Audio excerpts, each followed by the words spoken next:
Gatusan ka mga bisita ang nagtapok sa Mactan Liberty Shrine aron masaksihan ang pagsaulog karon tuiga sa ika-505 nga kadaugan sa Mactan. Makakurat nga pabuto ug makapalimbawt sa balahibo nga action choreography. Mao kini ang nasaksihan sa mga misaksi sa pagsaulog sa ika-505 nga kasumaran sa kadaugan sa Mactan karong Abril 27, 2026 sa Dakbayan sa Lapu-Lapu. Apan dili lang kutob sa kasadya ang selebrasyon, tungod kay pinaagi sa magarbuhong pagbalik sa atong kasaysayan, pinaagi sa usa ka pasundayag, makita ang tinuod nga kahulugan niini. Alang ni Elcid Camacho, dako ang kadaugan alang kaniya ang mapiling modula sa papel isip dato Lapu-Lapu.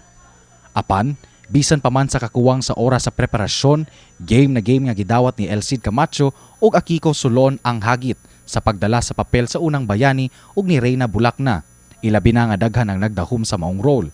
Mga Bisaya jud ang represent karon. So ako as oponganon, daghan kaayo kog nakita ng mga new fresh faces diri ba nga they're very supportive nga yan hijud sila para mo watch sa ato ang kadaugan sa Mactan. Point bitaw of having a hero kay it's a sign of hope mga sa jury especially mga times sa atong mga trials karon mahitabo sa kalibutan, so nindot kayo nga tan-awon i-look up, so happy kay ko nga naka-embody ko sa kaning role.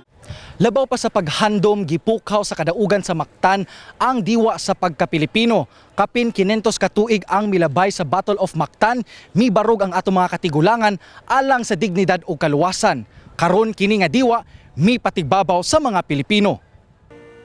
Sa pakigpulong ni Lapu-Lapu City Mayor Maria Cynthia King Chan, iyang gipahimug-atan ang kaisog sa mga Pilipino nga bisan pa sa nakalaing-laing pressure ug hagit, nagpabiling lig-on.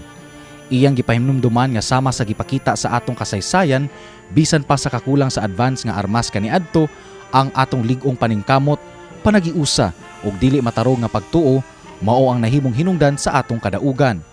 Dugang niya nga ang kadaugan sa Mactan dili lamang mahitungod sa pagpildi sa kaatubang nga kaaway, kundi usa-usab sa pagpamatuod kung kinsa gyud kita, isip usa ka nasod.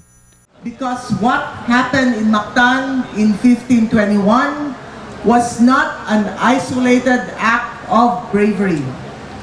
It became the seed of a national consciousness, a reminder that the strength of the Philippines has always been rooted in the courage of its people.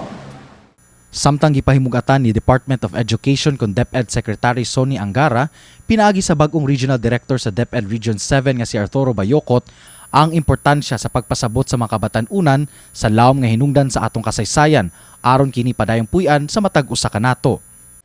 The lesson remains clear. Freedom is not merely inherited. It is understood, nurtured, and fiercely protected by every generation.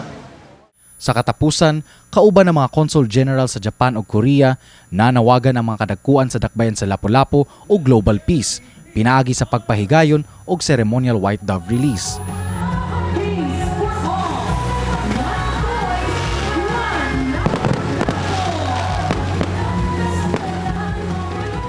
Kini si RD Morales, alang sa My TV Cebu.